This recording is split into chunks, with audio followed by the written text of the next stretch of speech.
Hello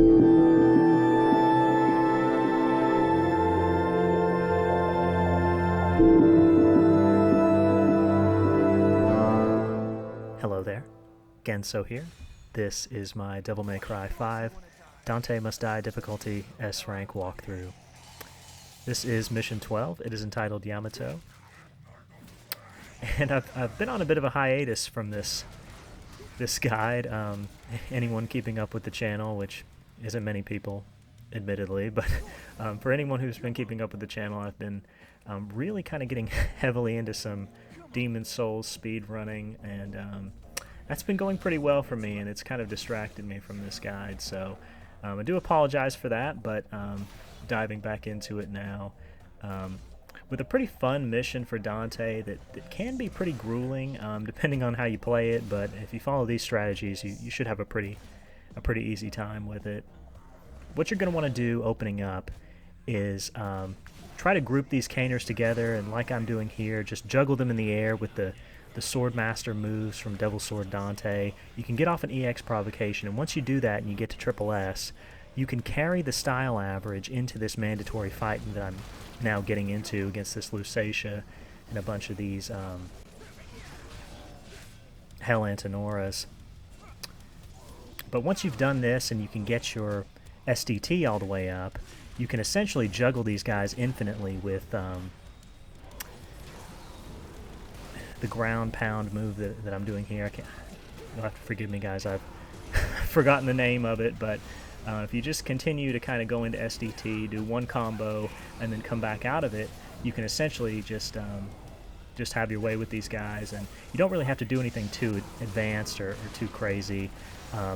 Most of the time I find that when I do that, that's when I end up getting hit, and, and for a guide like this where I'm trying not to get hit, that really just kind of is the antithesis. So just kind of keeping it simple right here, mostly for people who want to get this done, as well as just to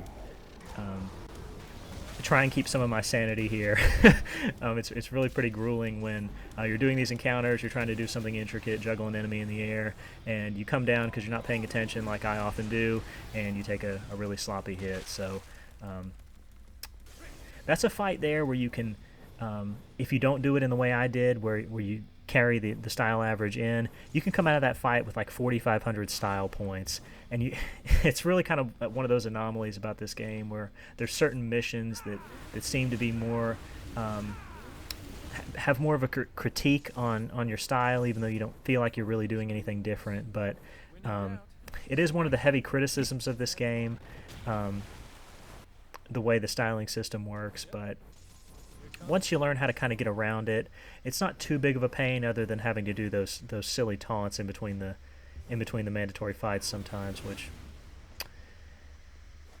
can really be kind of a sequence break for you, and really can kind of pull you out of the game and really kind of divert your interest. And I will admit that it's one of my least favorite things about the game.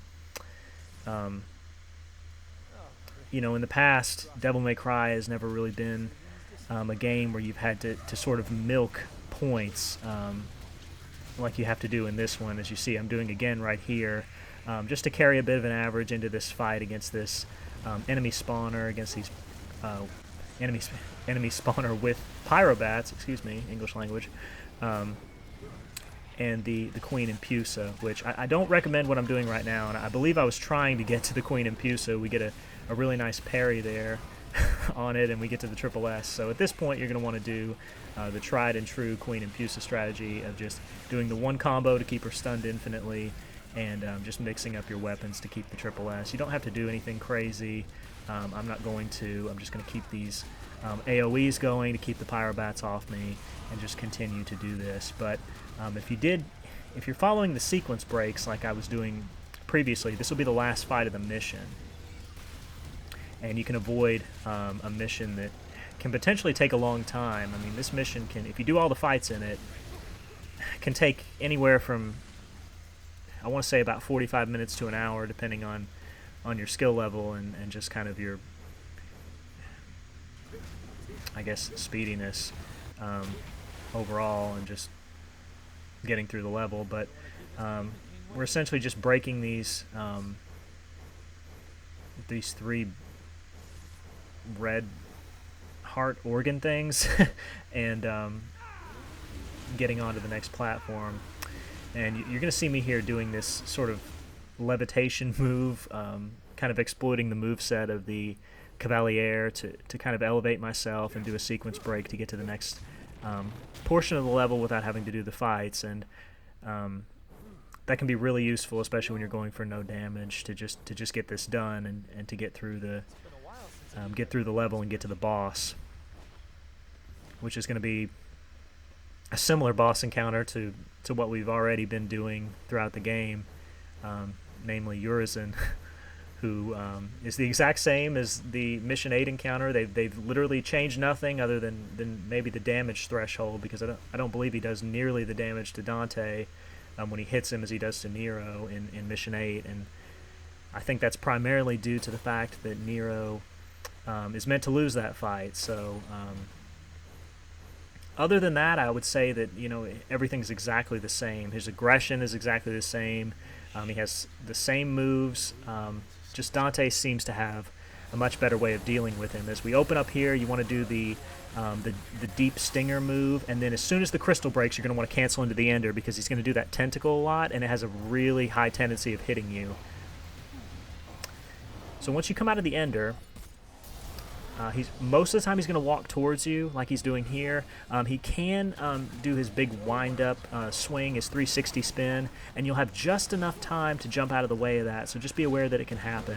And the strategy here against Urizen, which is going to be cropping back up again when we face this guy a little bit later, is just to put on the punching form of Balrog and just jab at his ankles. Every time he does one of these tentacles, we're going to throw Royal Guard on, and we're just going to do a standard guard. We're not going to try to Royal Guard it. His other moves, the tentacle whip attacks, are really easy to Royal Guard, especially if you jump. And this big move, this Get Off Me move where he pushes you back, you can just do a jump and get a Royal Guard really easy, and it builds a lot of Devil Trigger, as you're seeing me doing right here. So when I practiced this mission a few times, and in the practice attempts, this worked perfectly, but of course in the one that you're going to see, I'm going to screw it up.